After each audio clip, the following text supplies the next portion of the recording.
fatal heart impact, past painful scars. In fact, I blast tasteful bars and pass. I back up my actions, fact don't ask, grab reactions, jacked attack with every word, then act with class as they hear me snap. I got nothing to lose, cause I fought and felt the bruise. Now I'm not the one confused, call the shots and they produce. I ain't lost, I'm finally loose. Pick a new silver excuse, I need the views to boost me to a new abuse of being used. Everybody wants a piece now, y'all can rest in peace now. You're dead to me, so peace out. Remember, you're discreet now. Get ready for defeat now. Alrighty. Hello everybody. This is Kirusho here, and now, before I do begin, Izuku Midoriya. At the age of 10 years old, he has gone through a whole lot.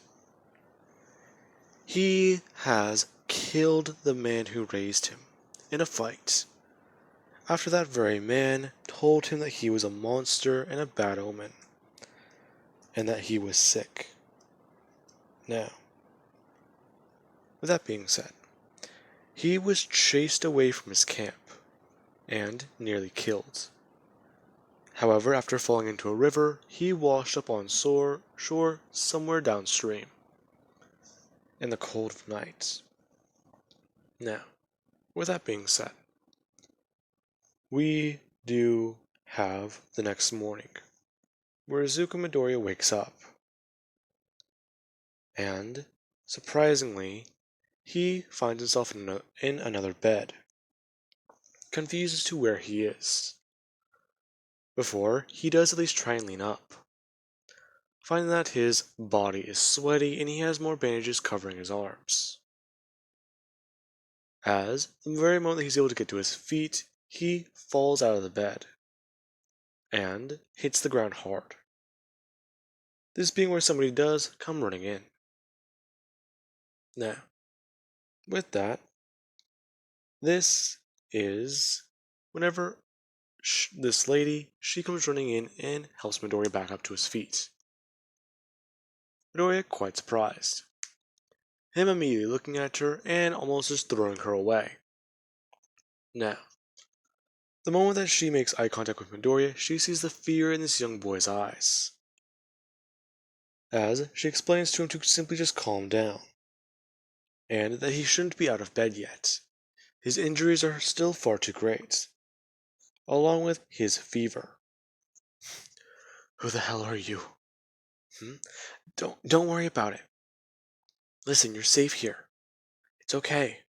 Where's my stuff? Where's my sword? Oh, don't worry about that. Look, see?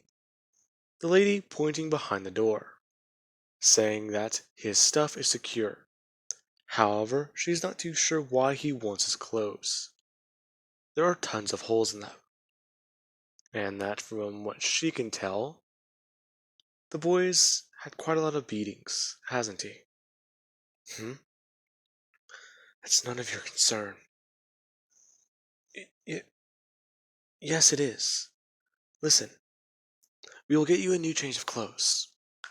The back of your shirt was ripped up and, well, covered in blood, along with the arrow we pulled out of you. Are you sure you're alright? I'm fine, Midoriya says in a demanding tone. The lady asks Midoriya for his name, him just looking up at her, and saying that that does not matter. Alright then. Well, as she goes to leave, she does simply just turn around, saying that her daughter will be here shortly to help him, or at least give him something to eat, asking the boy to not be rude to her. Now, with that being said, Midoriya does sit down on the bed, and look down at his arms, wrapped up in bandages, and then there's his body. Parts of it are red, so it does seem like he might still be bleeding. And then he does actually at least try and feel his leg, making sure that it's alright. Midoriya didn't notice it before, but putting down pressure on it hurts. So, his leg is still hurt. Damn it. If I try to walk on it now, it's gonna get worse. Midoriya then at least looking out the window, his demeanor turning to confusion, watching as it is snowing outside. And he's alarmed. When did this happen? Hmm? This being whenever someone does walk into his room, and they quickly do at least somewhat jump back in surprise. Hmm? You are awake? Hmm? Yeah, I am. Well, my mother said that you shouldn't be awake, let alone up. Lay back down. No. Hmm?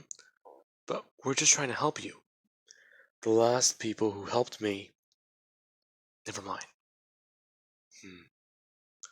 But what are you talking about? Your injuries, they're intense. Especially those on your back. Did they close properly? Hmm. That doesn't matter, Doria says, beginning to pull the bandages off of his right arm.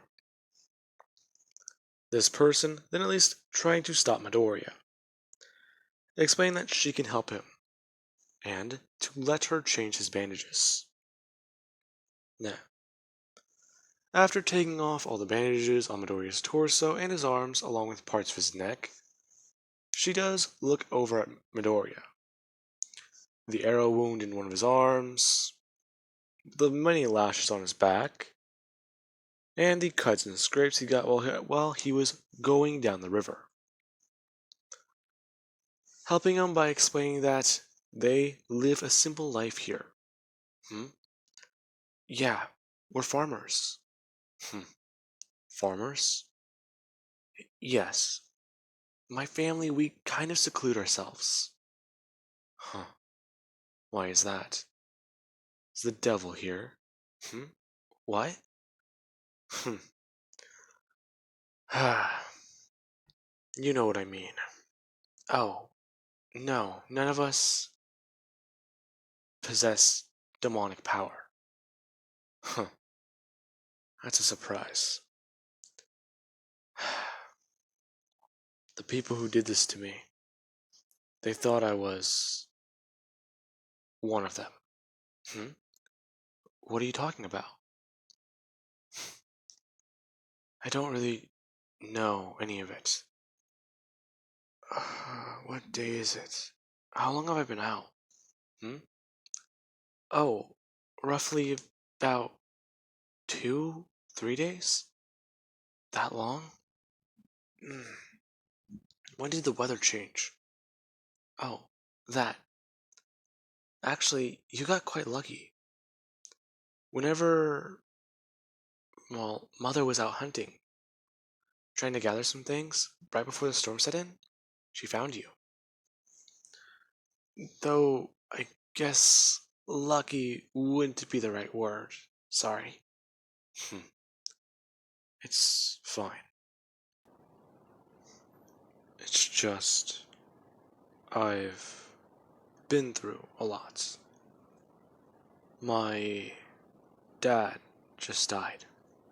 Oh, I- I'm sorry. I know that might be tough for you. Hmm. You don't know the half, you stupid girl. You don't even know the full story. What I've been through the last couple of days. You wouldn't even understand if I tried explaining it. Look at you. Happy life. You, your family. Hmm. Though I haven't heard your dad, let alone any mention of him yet. Is he not here? Hmm. Then again, I grew up without a mother. Any parents, actually. Both dead. And now the ones I could call my family are dead, too. Hmm. Lucky you. Now, Midoriya does hear a door open, before somebody begins to start speaking loudly as they walk throughout the house. Now, the girl runs out, talking about how father just got back, as she does go to see what her dad is currently doing. Now, Midoriya does finish up what this girl simply left off doing. Midoriya rolling up the rest of his left arm, before at least trying to stand up. Him using the bed frame and the wall to get to the door. Before he does at least look around the small cabin. There is a fire going, and the place is still somewhat warm. The wooden floor is cold, but he's guessing outside might be a whole lot colder. Young man, you're alright. Yeah, I'll be fine. Listen, I can just take my things and go. No, I don't think that would be wise of you. If you go out of that storm, you will die. What else am I supposed to just do?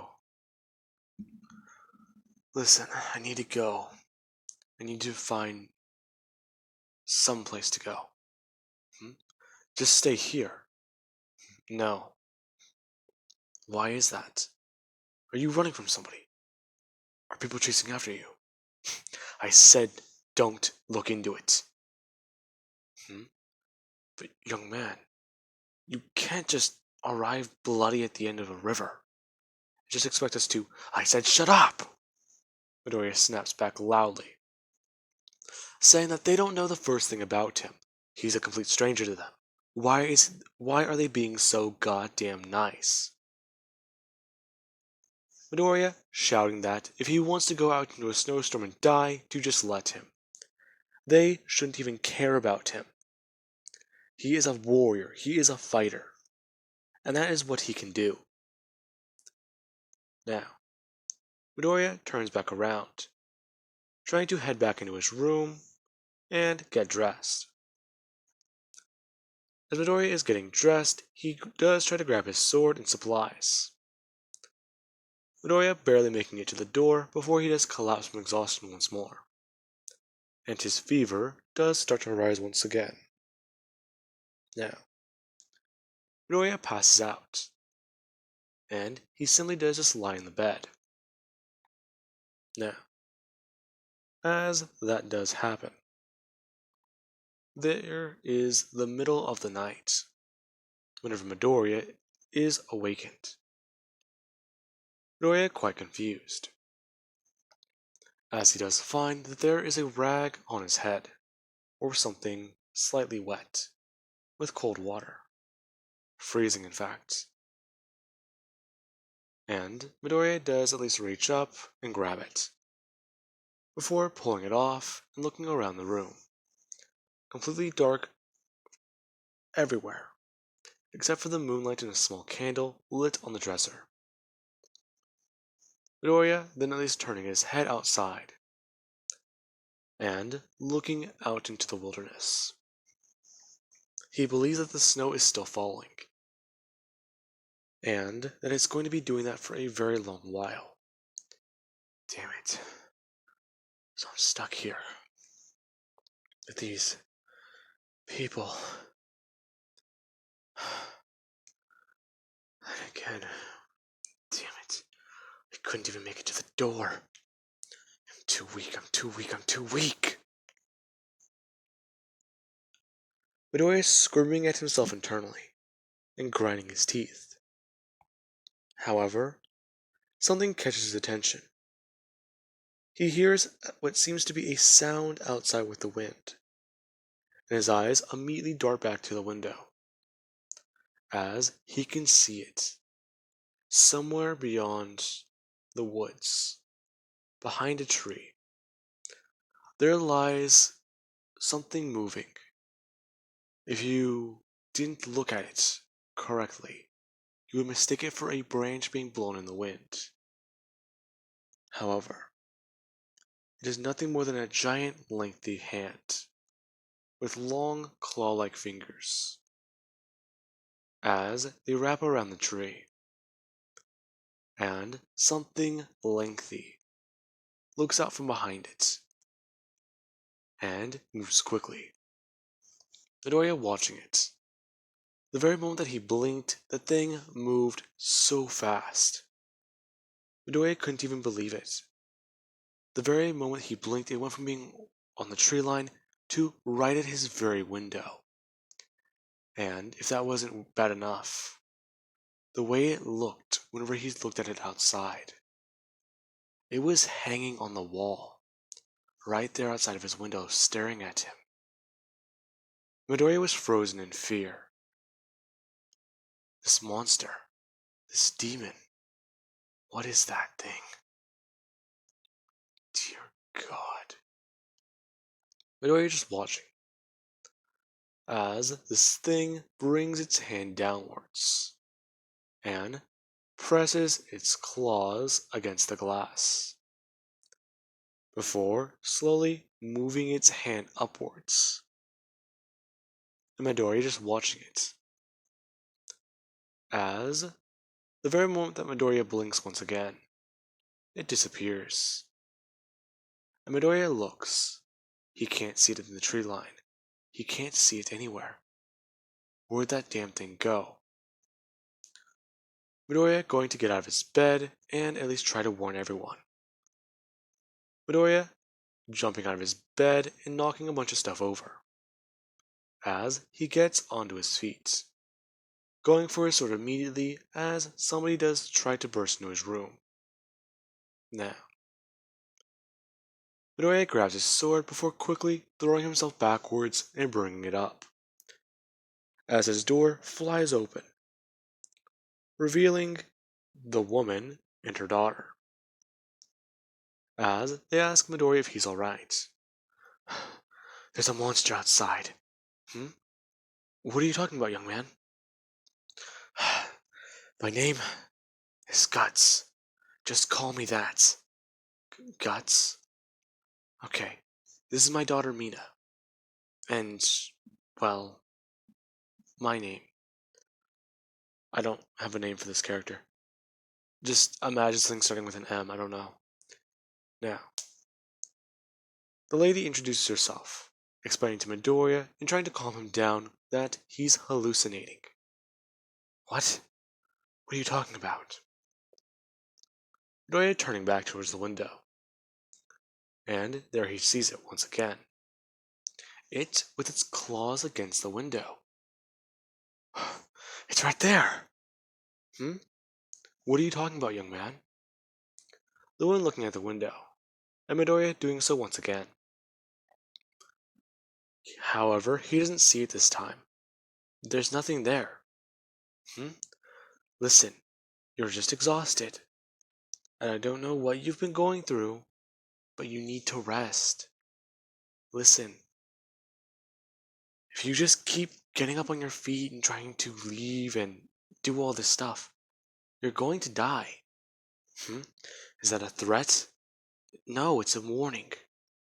Listen, tomorrow morning, whenever the snow lets up, we're going to go down to the village. It's not too far away. And we're going to be trading some stuff around. We do have some grain saved up. So once we do that, you should come with us. And, well, maybe you could be of some help. Why? Well, I believe you could find some work down there. Whatever, Midoriya says. Him climbing back into his bed after trying to calm down. However, he just keeps tossing and turning. And he finds it to be quite strange. Now, Midoriya, he would have these nightly dreams. Every night. For the next oncoming week, Midoriya is haunted by this creature. And every time it seems to just get closer and closer. It already got to his window. And then there was the day that he heard a sound. He heard this thing tapping against his window with its one singular claw. And he thought he saw its actual face for a minute. And he passed out. Midoriya waking up once again. And this time he wakes up feeling a bit more better. he at least has the strength to get onto his feet and stay there by himself. Now, with that being said, Midoriya tries to think about it all. This has been one hell of a week, and he's just happy he's gotten over it.